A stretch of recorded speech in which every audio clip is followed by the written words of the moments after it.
Hi friends, welcome to Meera's novella. Agninetra ഭാഗം 23. കാശിയെ വീട്ടിലാക്കി അഗ്നി മടങ്ങി. അവിടെ നിൽക്കാൻ കാശി നിർബന്ധിച്ചെങ്കിലും അഗ്നി സമ്മതിച്ചില്ല. മൂക്കറ്റം കുടിച്ച് ബോധമില്ലാതെ അവൻ വീട്ടിലേക്ക് കയറി കോളിംഗ് ബെല്ലടിച്ചു. വാതിൽ തുറന്നത് ആരാണെന്ന് പോലും നോക്കാതെ മുന്നിൽ നിൽക്കുന്ന ആളെ തള്ളി മാറ്റി ഇടറുന്ന കാലുകളോടെ അവൻ മുന്നോട്ട് നടന്നു. എന്നാൽ സ്റ്റെപ്പ് കയറുമ്പോൾ കാലിടറി മുന്നോട്ട് വീഴാനാഞ്ഞതും അവനെ 2 കൈകൾ താങ്ങി. മുഖം ഉയർത്തി നോക്കി അഗ്നി തനിക്കരികിൽ നിൽക്കുന്നവളെ കണ്ടതും അവൻ്റെ കണ്ണുകൾ സന്തോഷത്താൽ വിടർന്നു. തന്നെ നോക്കി ചിരിയോടെ തന്നിലേക്ക് ചേർന്ന് നിൽക്കുന്ന നേത്ര. അവന് വിശ്വാസം വരാതെ കണ്ണുകൾ ഇറുക്കിയടച്ചു തുറന്നു. തന്നെ നോക്കി ചിരി തൂകി നിൽക്കുന്നവളെ കാണുകെ അവൻ്റെ ഉള്ളിൽ സന്തോഷം നിറഞ്ഞു. അതുവരെ ഉണ്ടായിരുന്ന അസ്വസ്ഥത മാറി. അവളുടെ കണ്ണുകളിൽ അവൻ അകപ്പെട്ടുപോയി.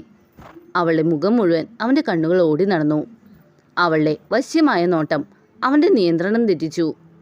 അവളുടെ അരയിലൂടെ കൈ കടത്തി അവളെ അവനിലേക്ക് അഗ്നി ചേർത്തു പിടിച്ചു.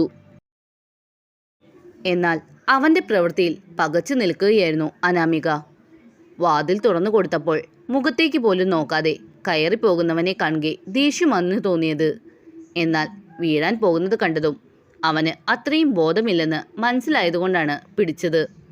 അപ്പോഴും അവൻ എങ്ങനെ പ്രതികരിക്കും എന്ന് ഭയമുണ്ടായിരുന്നു. എന്നാൽ തന്നെ നോക്കിയ നിമിഷം ആ കണ്ണുകൾ വിടരുന്നതും അവൻ്റെ ദേഹത്തേക്ക് അവളെ അമർത്തിപ്പിടിച്ചതും അവളിൽ അവനോടുള്ള ആസക്തി കൂട്ടി. അവൾ അവനിലേക്ക് കൂടുതൽ ചേർന്ന് നിന്നു. അവനെ ആഞ്ഞു പുണർന്നു. അവനിൽ നിന്ന് അകന്നു മാറി അവൻ്റെ കാലിന്മേൽ കയറി നിന്ന് അവനെ ചുംബിക്കുവാനായി അവൾ അവനിലേക്ക് അടുത്തു. എന്നാൽ അതേ നിമിഷം അഗ്നിക്ക് വല്ലാത്ത അസ്വസ്ഥത തോന്നി. ബോധം പാതി മറന്നിട്ടും നേത്ര ഒരിക്കലും ഇങ്ങനെ ഒരു പ്രവൃത്തി ചെയ്യില്ല എന്ന് അവൻ്റെ മനസ്സ് പറഞ്ഞു. ഈ കാണുന്നതും അറിയുന്നതുമെല്ലാം വെറും മായയാണെന്ന് അവൻ്റെ മനസ്സ് പറഞ്ഞു. അതിൽ കൂടുതൽ അവൻ്റെ ദേഹത്തോട്ട് ഒട്ടി നിൽക്കുന്ന അവളുടെ ദേഹം അവനിൽ വികാരങ്ങൾ ഉണ്ടാക്കുന്നതിന് പകരം അസ്വസ്ഥത നിറച്ചു. അതേ നിമിഷം അഗ്നി അടുത്തു വരുന്നവളെ തള്ളി മാറ്റി അടുത്തുള്ള ടേബിളിലിരിക്കുന്ന വെള്ളം നിറച്ച ജഗ് തലയിലൂടെ കമത്തി. വെള്ളം വീണതും അവൻ തല കുടഞ്ഞ് മുഖം അമർത്തി തുടച്ചു. ചെറുതായി തലയ്ക്ക് വെളിവ് വന്ന പോലെ അവന് തോന്നി. കണ്ണുകൾ വലിച്ചു തുറന്ന് മുന്നിലേക്ക് നോക്കിയവൻ മുന്നിൽ നിൽക്കുന്ന അനാമികയെ കണ്ടതും അവൻ്റെ കണ്ണുകൾ രക്തവർണ്ണമായി. ഒരു നിമിഷമെങ്കിലും അനാമികയെ നച്ചുവായി തോന്നിയതിൽ അവന് സ്വയം ദേഷ്യം തോന്നി. അതേ ദേഷ്യത്തോടെ അവൻ മുന്നിലെ ഗ്ലാസ് ടേബിളിൽ കൈകൊണ്ട് ആഞ്ഞടിച്ചു. അതിലെ ഗ്ലാസ് പൊട്ടിച്ചിതറി. അവൻ്റെ ഭാവമാറ്റത്തിൽ അനാമിക പകച്ചു നിന്നു. അവൾക്കടുത്തേക്ക് പാഞ്ഞെടുത്തവൻ അവളെ കഴുത്തിന് കുത്തിപ്പിടിച്ച് ചുവരോട് ചേർത്ത് നിർത്തി. അവൻ്റെ പിടുത്തത്തിൻ്റെ ശക്തിയിൽ അവളുടെ പാദങ്ങൾ നിലത്തു നിന്നും പൊങ്ങി. ശ്വാസം എടുക്കാൻ കഴിയാതെ കൈകാലിട്ടടിച്ചു അനാമിക. ശബ്ദം കേട്ട് ഹാളിലേക്ക് വന്ന ലതയും യാദവും വിശ്വനും അഗ്നിയുടെ ഭാവം കണ്ട് ഭയന്നു നിന്നു. ഇനിയും നോക്കി നിന്നാൽ അനാമിക മരിക്കുമെന്ന് തോന്നിയതും യാദവ് ധൈര്യം സംഭരിച്ച് അഗ്നിയെ പിടിച്ചു മാറ്റുവാൻ വളരെയധികം ശ്രമിച്ചു.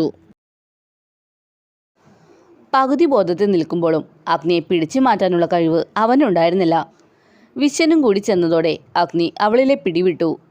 അനാമിക തളർന്ന് നിലത്തേക്ക് വീണു. ശ്വാസം ആഞ്ഞെടുത്തു. ഇനി മേലാൽ നിന്റെ ഈ പുറത്ത കൈ കൊണ്ട് എൻ്റെ ദേഹത്ത് നീ തൊട്ടാൽ നിന്റെ കൈ ഞാൻ വെട്ടും. അറിയാലോ എന്നെ. വെറും വാക്ക് പറയില്ല അഗ്നി. ഇവനെ കൊണ്ട് നിന്നെ സംതൃപ്തിപ്പെടുത്താൻ കഴിയുന്നില്ലെങ്കിൽ നീ വേറെ വല്ലവരും കണ്ടെത്തിക്കോണം. അല്ലാതെ എൻ്റെ മേത്തോട്ട് കയറാൻ നോക്കിയാലുണ്ടല്ലോ 2 കാലിൽ എഴുന്നേറ്റ് നടക്കില്ല നീ. അത്രയും പറഞ്ഞ് തന്നെ പിടിച്ചു വെച്ചിരിക്കുന്നവരുടെ കൈ കുടഞ്ഞെറിഞ്ഞ് അഗ്നി തൻ്റെ റൂമിലേക്ക് കയറിപ്പോയി. മരുമകളുടെ സ്വഭാവം നന്നായി അറിയാവുന്നത് കൊണ്ട് തന്നെ വിശ്വനും അവളെ വെറുപ്പോടെ നോക്കി തിരിഞ്ഞു നടന്നു. ലതയ്ക്ക് യാദവിൻ്റെ മുഖത്തേക്ക് നോക്കുവാൻ മടി തോന്നി. പലപ്പോഴും പലർക്കൊപ്പം തൻ്റെ മരുമകളെ കണ്ടിട്ടുണ്ടെങ്കിലും ചോദ്യം ചെയ്യാൻ ചെന്നാൽ അവൾ തൻ്റെ കാര്യങ്ങൾ വിളിച്ചു പറയുമോ എന്ന് ഭയമുള്ളതിനാലാണ് അവർ മിണ്ടാതെ നിൽക്കുന്നത്.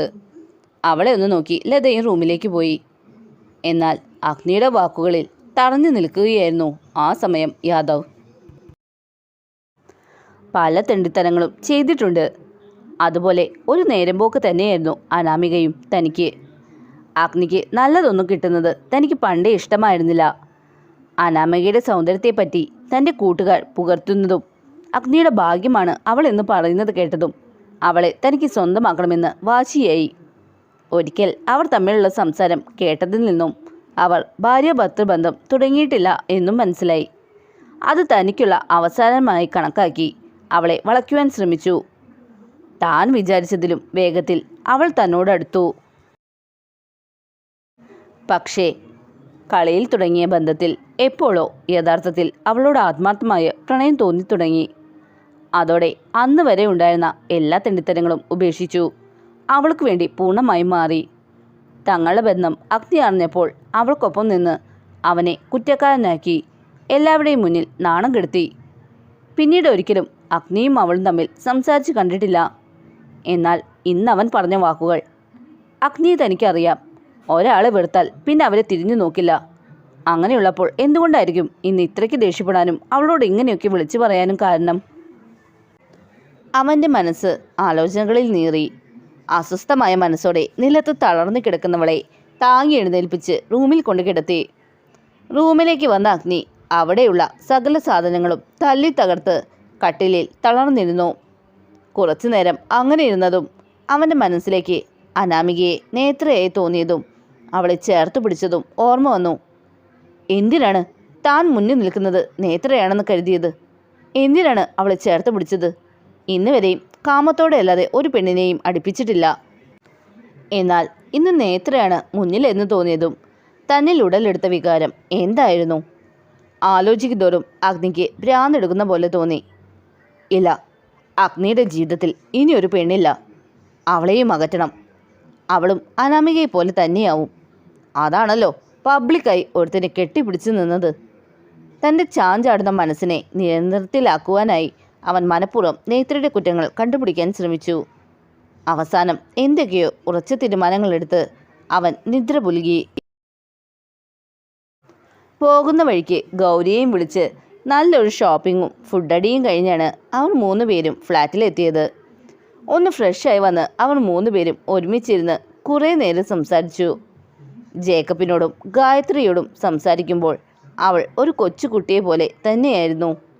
അന്ന് നടന്ന എല്ലാ സംഭവങ്ങളും ഒന്നുപോലും വിടാതെ അവൾ അവരെ പറഞ്ഞു കേൾപ്പിക്കുന്നത് എഡിയും ഗൗരിയും ചെറുചിരിയോടെ കേട്ടിരുന്നു. കുറച്ചു കഴിഞ്ഞ് ഫോൺ വെച്ച് അവരോട് 2 പേരോടും ഗുഡ് നൈറ്റ് പറഞ്ഞ് നച്ചു കിടക്കുവാനായി റൂമിലേക്ക് പോയി. അവൾ പോകുന്നത് കണ്ണെടുക്കാതെ നോക്കിയിരിക്കുന്ന എടിക്കടുത്ത് ഗൗരി ചെന്ന് അവൻ്റെ തോളിലേക്ക് തല ചാരിയിരുന്നു. ഇഷ്ടമാണോ എൻ്റെ നച്ചുവിന് ഇച്ചായന്? അവളെ ചോദ്യം കേട്ടതും എഡ്വിൻ ഞെട്ടി. ആദ്യത്തെ പകപ്പ് മാറിയതും അവൻ ചിരിയോടെ ഗൗരിയെ തോളിലൂടെ കൈയിട്ട് അവനിലേക്ക് ചേർത്ത് നിർത്തി. അതേലോ, എനിക്ക് ഒരുപാട് ഇഷ്ടമാണ് അവളെ. നിറഞ്ഞ മനസ്സോടെ മുഖത്ത് തെളിഞ്ഞ നിറഞ്ഞ ചിരിയോടെ എടി പറഞ്ഞു കേട്ടതും ഗൗരി തല ഉയർത്തി അവനെ നോക്കി. അവളെ ഉള്ളിൽ സങ്കടം നിറഞ്ഞു. അതെ, തൻ്റെ സംശയം പോലെ ഇച്ചായന് നച്ചുവിനോട് പ്രണയമുണ്ട്. എന്നാൽ അവളുടെ മനസ്സിൽ അവൾ നൽകുന്ന സ്ഥാനം ഒരു സഹോദരൻ്റെയാണെന്ന് അറിയുമ്പോൾ അവൻ എങ്ങനെ സഹിക്കും എന്നാലോചിച്ച് അവളുടെ മനസ്സ് പിടഞ്ഞു. അതിനേക്കാൾ കൂടുതൽ നച്ചു അവൻ്റെ മനസ്സിലുള്ളതറിഞ്ഞാൽ അവൾ തങ്ങളിൽ നിന്ന് അകന്നു പോകുമോ എന്ന ഭയം തോന്നി. കെട്ടി കൂടെ പൊറപ്പിക്കാൻ മാത്രമുള്ള ഇഷ്ടമുണ്ടോ? അവൻ്റെ മനസ്സ് കൂടുതൽ അറിയാൻ അവൻ്റെ കണ്ണിലേക്ക് നോക്കി അവൾ ചോദിച്ചതും അവൻ അതേ ചിരിയോടെ അവളെ നോക്കി.